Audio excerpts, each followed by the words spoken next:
నైనా నీ వాక్యాన్ని చదువుకొని ధ్యానం చేస్తుంటుండగా మీ వాక్యం మాకు అనుగ్రహించండి తండ్రి.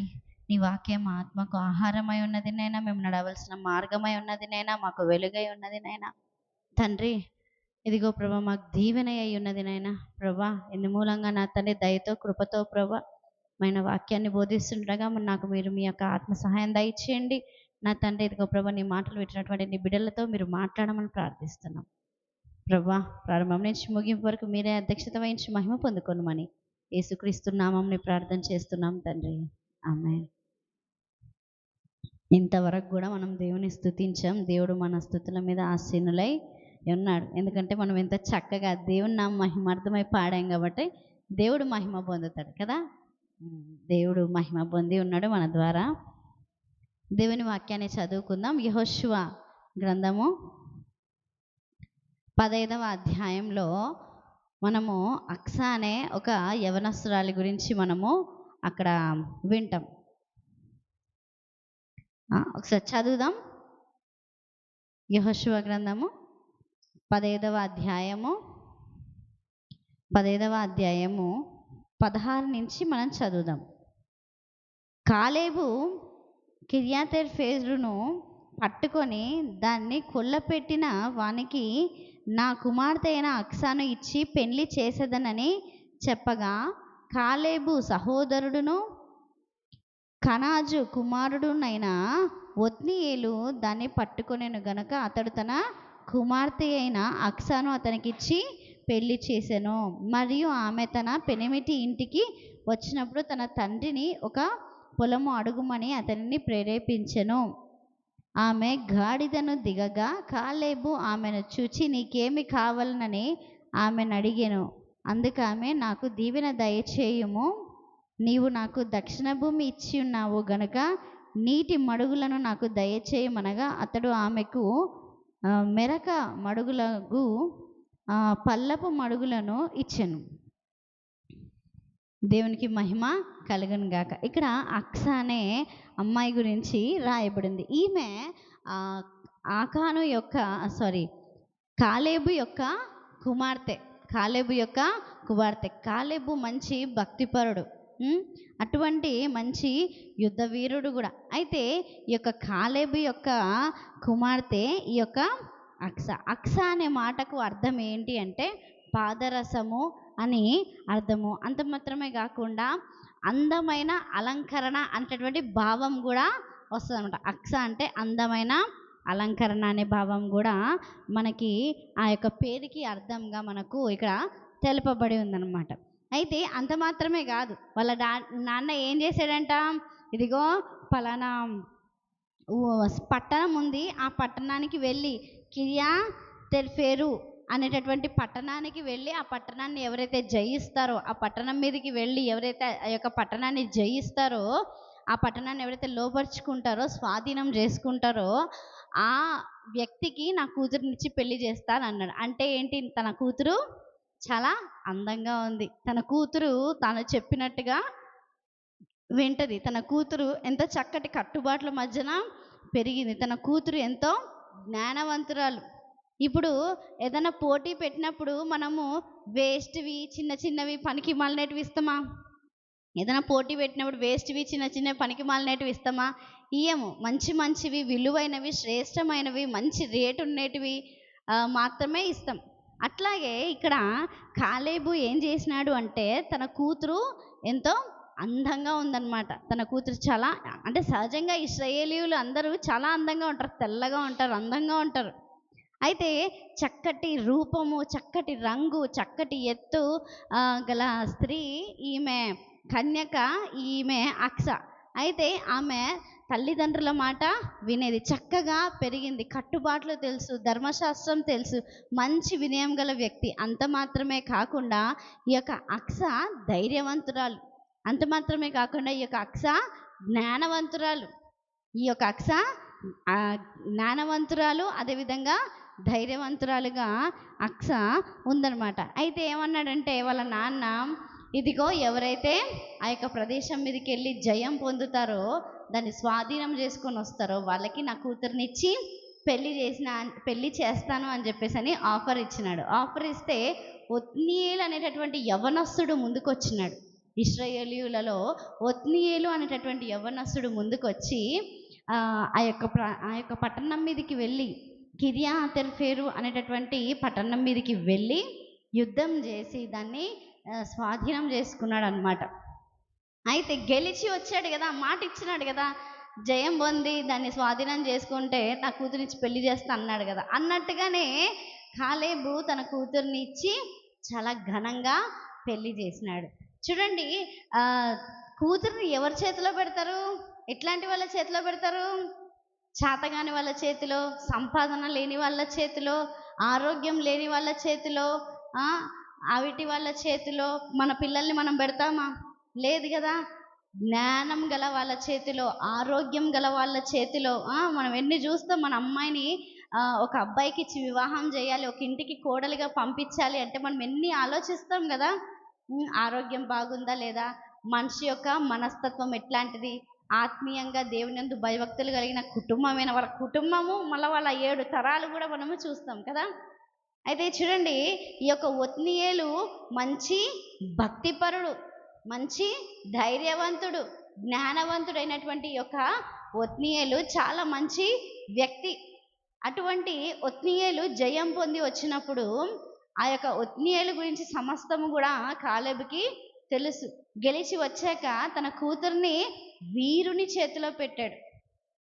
ఒక వీరుని చేతిలో, విద్యావంతుడు, బుద్ధిమంతుడు, యుద్ధ వీరుడు అయినటువంటి ఒత్నీయేలు చేతిలో తన కుమార్తెని పెట్టాడు. కాబట్టి తల్లిదండ్రులైన వాళ్ళకి నేను చెప్తున్నాను ఏంటి అంటే, మన పిల్లల్ని చదువు సంధ్య లేనటువంటి వాళ్ళకి మనము పిల్లల్ని ఇవ్వకూడదు. జ్ఞానం లేని వాళ్ళకి మనము ఇవ్వకూడదు. చెప్పిన మాట వినని వాళ్ళకి మనము ఇవ్వకూడదు. చూడండి, ఒత్నీయేలు ఏదైతే అవకాశం వచ్చిందో వెంటనే దానికి లోబడ్డాడు. వెంటనే లోబడి వెళ్ళి జయం పొంది వచ్చినాడు. ధైర్యవంతుడు. కాబట్టి మనం మన పిల్లల్ని దైవికమైన గుణగణాలలో పెరిగినటువంటి వాళ్ళకే మన పిల్లల్ని ఇవ్వాలి. కానీ ఏ ఉద్యోగం సద్యోగం లేకుండా, ఏ సంపాదన లేకుండా, ఏమాత్రం బరువు బాధ్యతలు లేకుండా, ఏమాత్రం పట్టింపు లేకుండా మూర్ఖంగా ఉండే వాళ్ళ చేతిలో మనం మన పిల్లల్ని పెట్టకూడదు. చూడండి, ఇక్కడ కాలేబు ఎంత చక్కటి, మంచి బలము గల, ఆరోగ్యం గల, దైవభక్తి గల వీరుడైనటువంటి ఈ యొక్క ఒత్నీయేలు చేతిలో తన కుమార్తెను పెట్టినాడు. అంత మాత్రమే కాకుండా తన కుమార్తెకు భూమిని కూడా బహుమానంగా ఇచ్చినాడు. అయితే తన కుమార్తె ఎటువంటిది అంటే, తన కుమార్తె చాలా అందగత్తె, ఇంకోటి జ్ఞానవంతురాలు. తల్లిదండ్రుల మధ్యలో ఆమె వారి కట్టుబాట్లకు కట్టుబడి ఆమె పెరిగింది. తామారులాగా ఆమె చేయలేదు. కనుక చక్కటి కట్టుబాట్ల మధ్యలో ఆమె పెరిగింది. కాబట్టి దేవుని ప్రియమైన ప్రజలలో మనం కూడా మన పిల్లల్ని చక్కటి భయభక్తులలో మనం పిల్లల్ని పెంచాలి. మందిరానికి వస్తున్నప్పుడు మనము వాళ్ళకి ఏం నేర్పించాలి? దేవుని యందు భయభక్తులు నేర్పించాలి. వాక్యాన్ని చెప్పి, వాక్యంలో ఇట్లా ఉందమ్మా, మనము ఈ విధంగా వాక్యానుసారంగానే మనము జీవించాలి అనేటటువంటి విషయాన్ని మనం వాళ్ళకి చెప్పి నేర్పించాలి. అది ఆ విధంగా మనం ఎప్పుడైతే పిల్లలకి చక్కటి పెంపకాన్ని మనము పిల్లలకి ఇస్తామో అప్పుడు పిల్లలు మన చెయ్యి దాటి ఇల్లు దాటి వెళ్ళరు. ఆ విధంగా చక్కటి పెంపకం మనం పిల్లలకి ఇవ్వాలి. అంత మాత్రమే కాకుండా ఈమె వివాహం చేసుకో అమ్మ అనగానే, లేదు లేదు నాకు ఇంకా కొంచెం టైం కావాలి, నాకు చేసుకోవాలనిపించినప్పుడు నేను చేసుకుంటాను, నువ్వు చెప్పగా నేను చేసుకోవడం ఏంటి అనే తిక్క మాటలు ఏం మాట్లాడలేదు. అమ్మ ఇదిగో పలానా వ్యక్తిని నువ్వు పెళ్లి చేసుకోవాలి అని అనగానే నోరు మూసుకొని చేసుకుంది. నోరు మూసుకొని ఆ అమ్మాయి వివాహము చేసుకుంది. ఆ విధంగా మనం పిల్లల్ని పెంచాలి. ఆ విధంగా మనం పిల్లల్ని పెంచినట్లయితే చూడండి, ఆమె లోబడడం వలన కాలేబుకి మంచి పేరు వచ్చింది. దాన్ని బట్టే అర్థమైపోతుంది కాలేబు ఎంత మంచిగా తన పిల్లల్ని పెంచాడో మనకిక్కడ అర్థమైపోతుంది అనమాట. కాబట్టి మనం పిల్లల్ని చక్కగా దేవుని యొక్క భయభక్తులలో, వాక్యం ఎట్లా ఉందో వాళ్ళకి చెప్పి, వాక్యంలో ఏముందో మనం వాళ్ళకి చెప్పి మనం వాళ్ళని పెంచాల్సిన వారంగా మనము ఉన్నాము. లేదనుకో, రూబేను యొక్క చెల్లెలు వీళ్ళున్నారు కదా, షిమ్యోను లేవి యొక్క చెల్లెలు లాగా జీవితాలు అయిపోతాయి. అదనమాట. ఆ, ఆ, అది అదే వచనాన్ని మనం కొంచెం కింద చదివినట్లయితే, ఒత్నియేలుకిచ్చి అక్సాను అతనికిచ్చి పెళ్లి చేశాను. మరియు ఆమె తన పెనిమి ఇంటికి వచ్చినప్పుడు చూడండి ఏం చేసిందంట. భర్త ఇంటికి వెళ్ళిన తర్వాత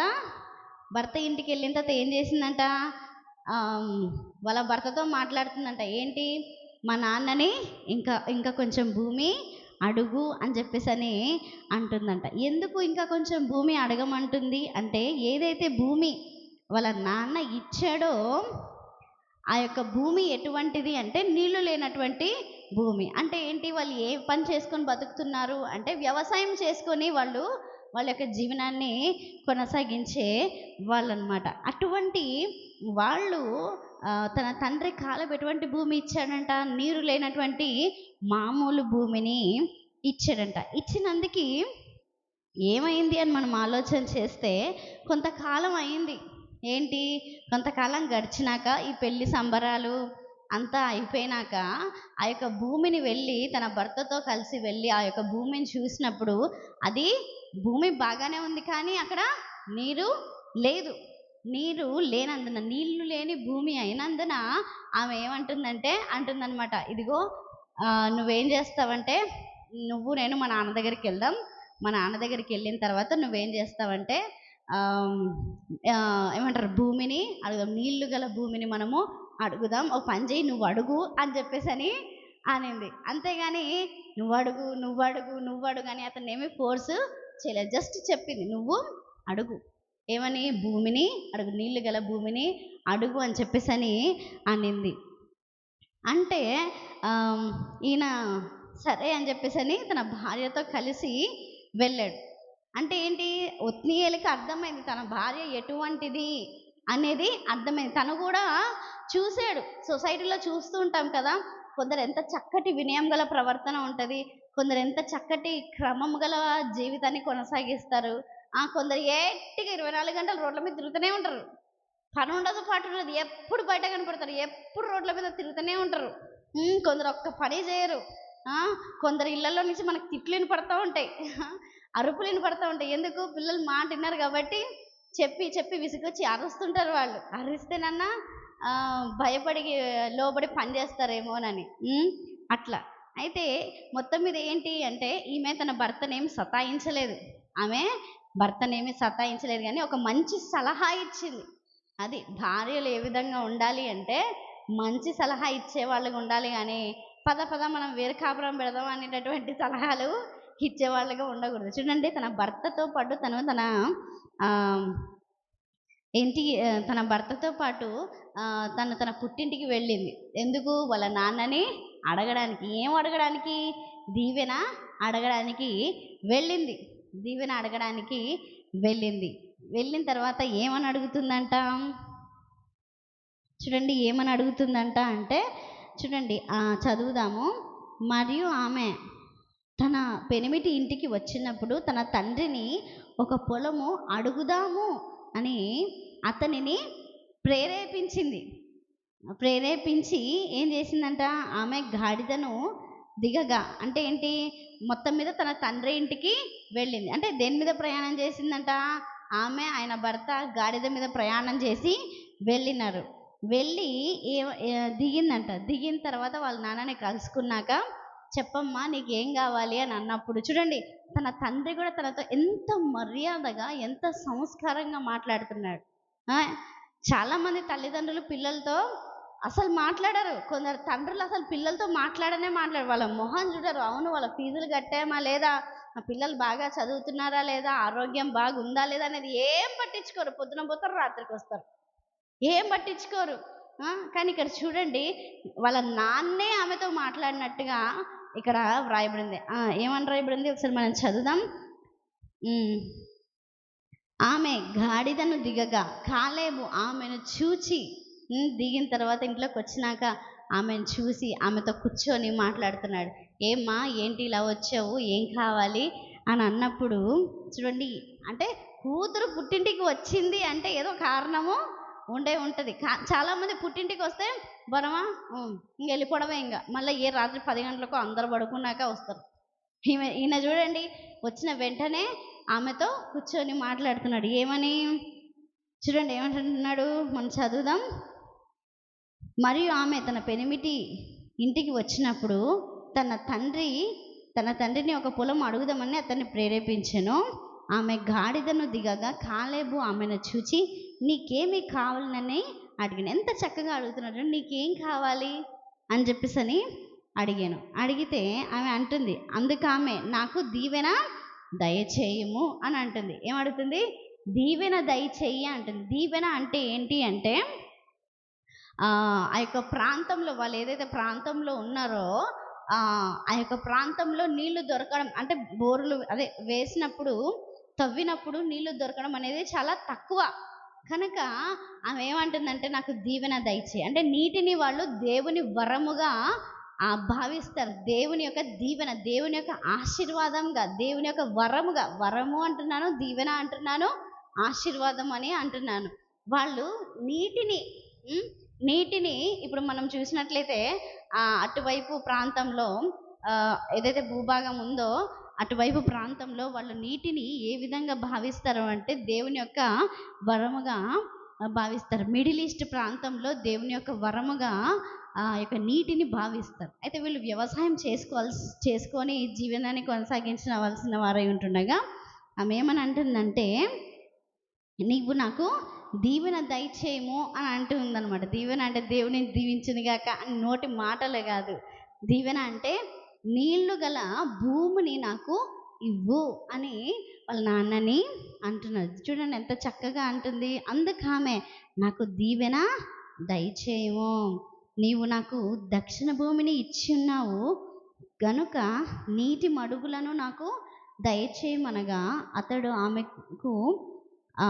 ఆమెకు మరొక మడుగులను పల్లపు మడుగులను ఇచ్చెను. చూడండి, ఆమె అడగగానే అమ్మ నీకు పెళ్ళి అయిపోయింది, ఏదో నాకున్న దాంట్లో నీకు ఇచ్చినాను, ఇంకా మళ్ళీ అది ఇది అడగాకు అని అంటుంటారు చాలామంది కదా. అట్లా అనకుండా ఏమంటున్నాడు ఈయన, సరే నీకు ఇస్తాను అని చెప్పేసి ఆమె అడిగినటువంటి నీటి భూమిని ఇచ్చాడు. కొందరు పిల్లలు అడిగినా కూడా కొందరు ఇవ్వరు. ఎందుకు ఇవ్వరు?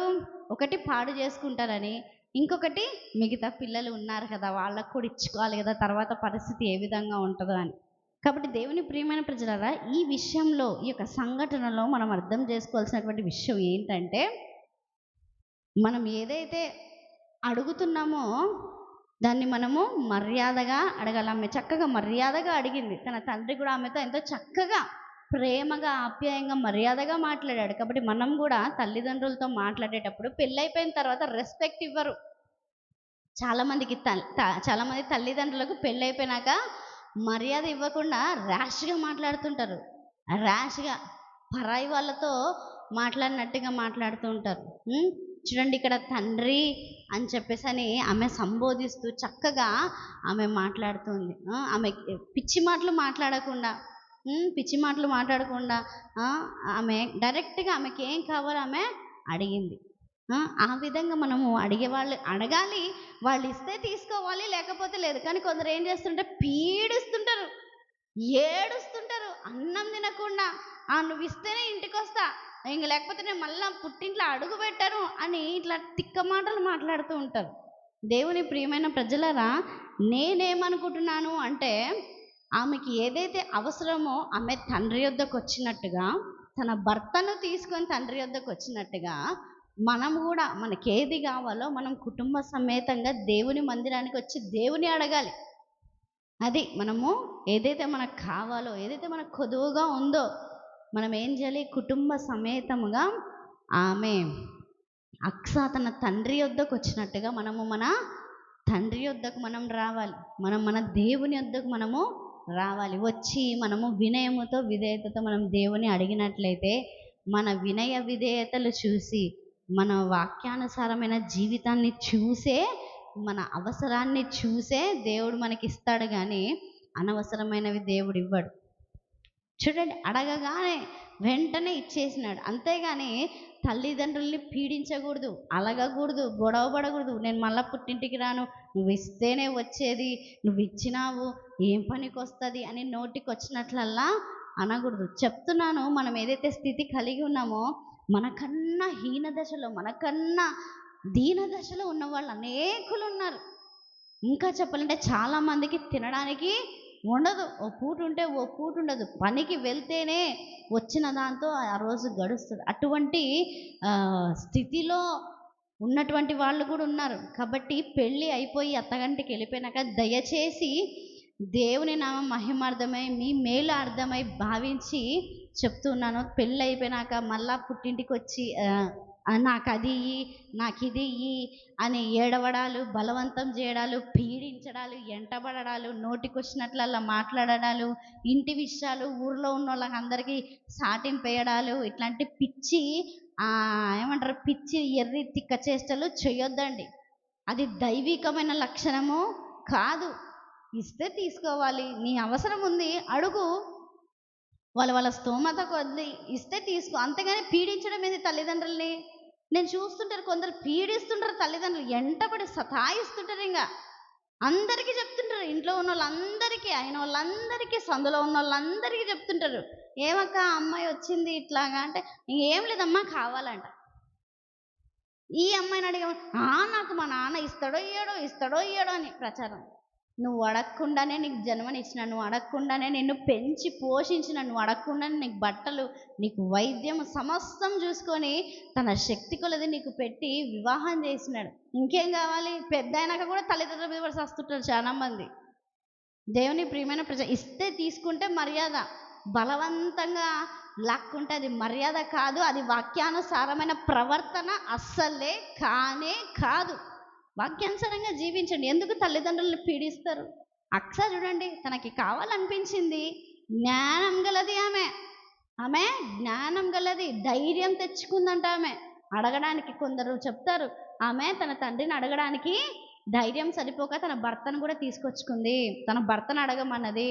తను మొహమాట పడ్డాడో ఏమో, భయపడ్డాడో, మొహమాట పడ్డాడో, మరి సిగ్గుపడ్డాడో, మొత్తం మీదన ఈమె ధైర్యం తెచ్చుకొని ఈమె అడిగిందంట.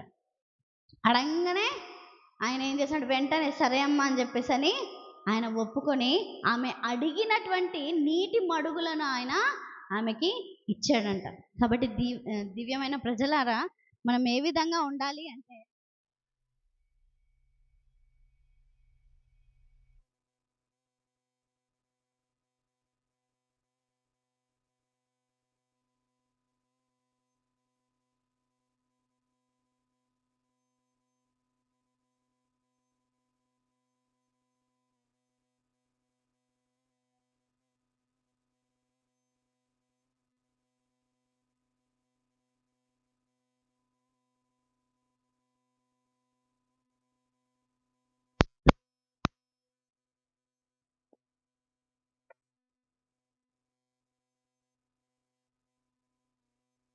ఒక గుణవతి అయిన స్త్రీ ఏ విధంగా ఉంటుంది అనేటటువంటి మాటలు మనకు రాయబడ్డాయి. ఒకసారి మనం చదువుదాం. 31వ అధ్యాయం 10వ వచనం నుంచి. గుణవతి అయిన భార్య దొరుకుట అరుదు, అట్టిది ముత్యము కంటే అమూల్యమైనది, ఆమె పెనిమిటి ఆమె యందు నమ్మిక ఉంచును. ఇంకా ఏమంది? తాను బ్రతుకు దినములన్నీ అతనికి మేలు చేయును కానీ కీడేమియో చెయ్యదు. తన చేతులతో కష్టపడి పని చేస్తుంది, అంతేగాని పీడించదు. దేవుని ప్రియమైన ప్రజలరా, భర్తని పీడించడాలు, అట్లాంటి పిచ్చి పనులు, వాక్యానికి విరుద్ధమైన పనులు, దేవునికి విరుద్ధమైన పనులు చేసి పాపాన్ని మూటగట్టుకోవద్దండి.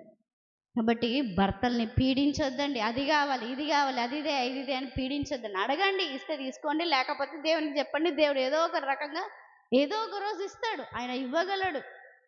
ఇంకోటి, తల్లిదండ్రులు కూడా మీకు ఏదన్నా అవసరం వస్తే అడగండి, వాళ్ళ శక్తిలో వాళ్ళ స్తోమతలో ఇస్తే తీసుకోండి. అంతేగాని వాళ్ళని పీడించి, బ్లాక్మెయిల్ చేసి, బెదిరించి, వాళ్ళని నొప్పించి, వాళ్ళని వేధించి అది తీసుకుంటే అది మనకి ఆశీర్వాదము కాదు. అది ఎప్పటికీ ఆశీర్వాదం కానే కాదు, అది నిలవదు. కాబట్టి దేవుని ప్రియమైన ప్రజలారా, గుణవతి అయినటువంటి స్త్రీగా మనము నడుచుకోవాలి. ఇంకొక మాటను కూడా మనం చదువుదాం. 14వ సామెత, సామెత సామెతలు 14వ అధ్యాయం 1వ వచనాన్ని మనం చదువుదాం. జ్ఞానవంతురాలు తన ఇల్లు కట్టును, మూఢురాలు తన చేతులతో తన ఇల్లు ఊడబెరుకును. కాబట్టి జ్ఞానవంతురాలు ఏం చేస్తుంది? తన ఇల్లు కడుతుంది. ఆమె నీటి మడుగులను ఎందుకు అడిగింది అంటే, ఏదైతే వాళ్ళ నాన్న ఇచ్చాడో అక్కడ ఆ భూమిలో నీళ్లు లేవు. నీళ్లు లేనందున ఏమైంది? ఆమె వాళ్ళ నాన్న దగ్గరికి వచ్చి, నాన్న భూమి ఇచ్చావు సంతోషమే, కానీ నీళ్లు లేవు నాన్న, నీళ్ళు ఉండేది కూడా నాకు ఈ నాన్న అని చెప్పి అడగంగానే దేవుడు ఆమెకి అనుగ్రహం చూపించాడు. చూడండి, అడగంగానే దేవుడు మనకు కూడా ఇస్తాడు. ఎప్పుడు మనము చెప్పంగానే మాట వింటే దేవుడు కూడా మనం చెప్పంగానే మాట వింటాడు. ఫస్ట్ మనం అడిగేస్తేనే దేవుడు మన విషయంలో అడుగు వేస్తాడు. మనం అడిగితే ఆయన ఇస్తాడు. మనమే ఆయన చెప్పినట్టు ఉండకపోతే మనం చెప్పినట్టు ఆయన వింటాడా?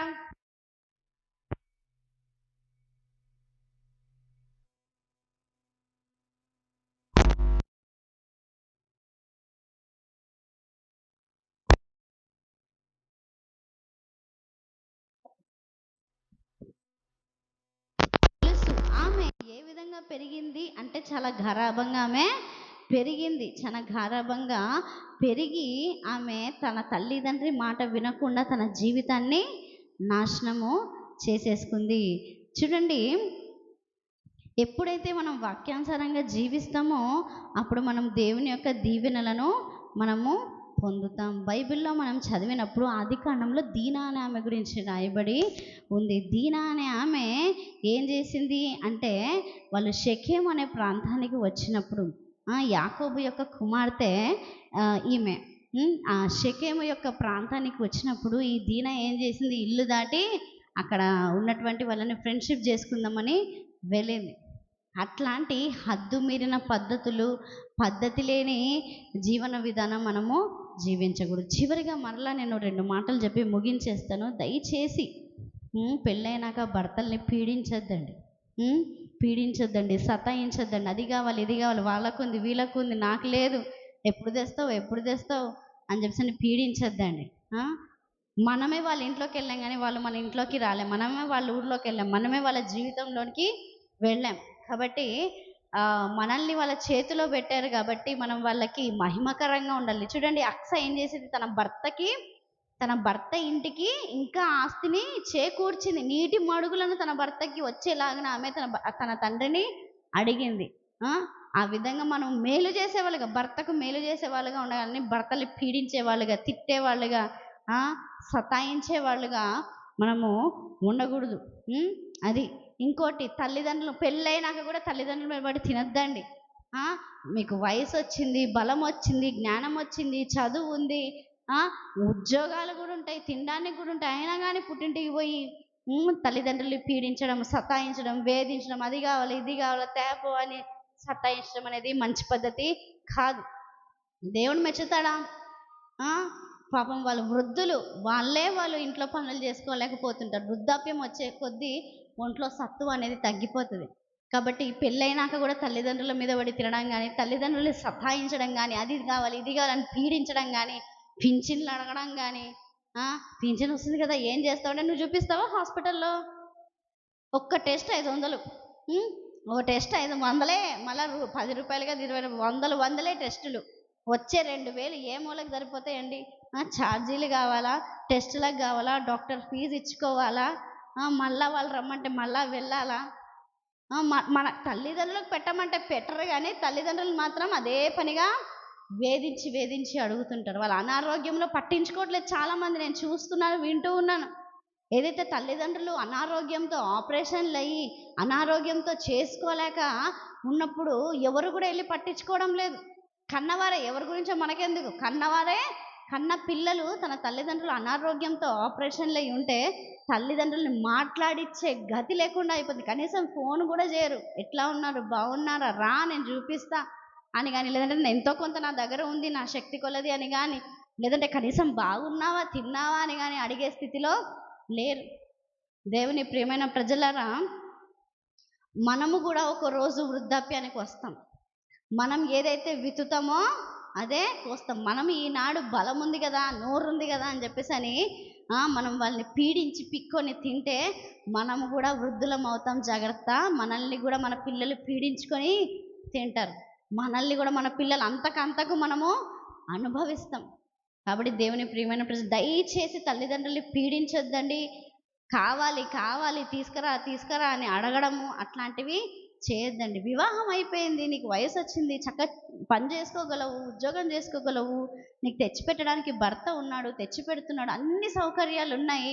అయినా కానీ తల్లిదండ్రుల్ని పీడించొద్దండి, సతాయించొద్దండి. అది వాక్యానుసారమైన ప్రవర్తన కానే కాదు. మళ్ళీ తీసుకున్నదన్నా బాగా పెట్టుకుంటారంటే పాడు చేయడం, అమ్ముకు తినడం, వేరే వాళ్ళకి ఇచ్చేయడం, దాన్ని తీసుకొని ఊరికే పెట్టడం, పదే పదే పదే పదే పీడించడం అనేది చేయొద్దండి. అటు అత్తమామల్ని కూడా పీడించొద్దండి. ఏమిచ్చావు ఏమిచ్చావు, ఏమి ఇవ్వాలి, ఏం నీకేమన్నా చేత కావట్లేదా, చేతనవుతుంది కదా. ఎవరి బ్రతుకు వాళ్ళే బ్రతకాలి, ఒకరి మీద పడి బ్రతకకూడదు. మనం ఒకరికి బ్రతుకునివ్వాలి కానీ ఒకరి బ్రతుకును మనం లాక్కోకూడదు. అది వాక్యానుసారమైన జీవితం అంటే ఏంటి? అందరితో మంచిగా ఉండాలి, వీలైతే మేలు చేయాలి, లేకపోతే ప్రార్థన చేయాలి, అంతేగాని పీడించే వాళ్ళగా ఉండకూడదు. చూడండి, అక్స తన తండ్రిని పీడించలేదు, జస్ట్ అడిగిందంటే ఇచ్చాడు, తీసుకుందంతే.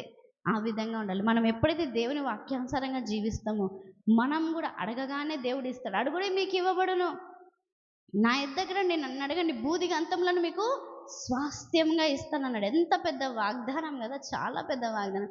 బూదిగ అంతాలన్నీ ఆయన స్వాస్థ్యంగా మనకి ఇస్తాడంట. కాబట్టి మనము పొందుకునే అర్హత మనకి లేకపోయినా ఆయన మనల్ని పొందుకునే అవకాశం ఆయన మనకు కలిగిస్తున్నాడు. కాబట్టి మర్యాద కాపాడుకుందాం, మర్యాద మనము కాపాడుకుందాం, కట్టుబాట్ల కట్టుబడి మనము జీవిద్దాం. చూడండి, ఇటు పుట్టింటి వాళ్ళ ఇంట్లో ఆమెకి మంచి పేరుంది, మర్యాద ఉంది, గౌరవం ఉంది. అదేవిధంగా మెట్టినింట్లో కూడా ఆమెకి మంచి పేరుంది, మర్యాద ఉంది, గౌరవం ఉంది.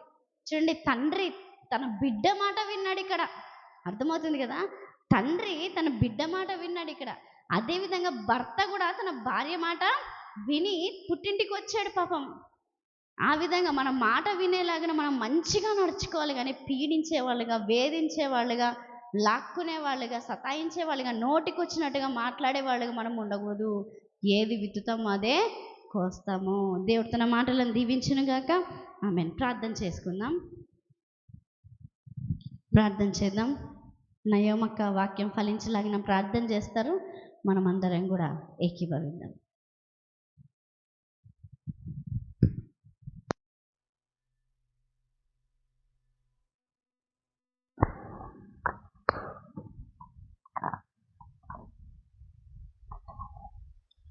పరిశుద్ధుడ, మహోన్నతులని పరిశుద్ధమైన పాదాలకు స్తోత్రములు, వందనాలు.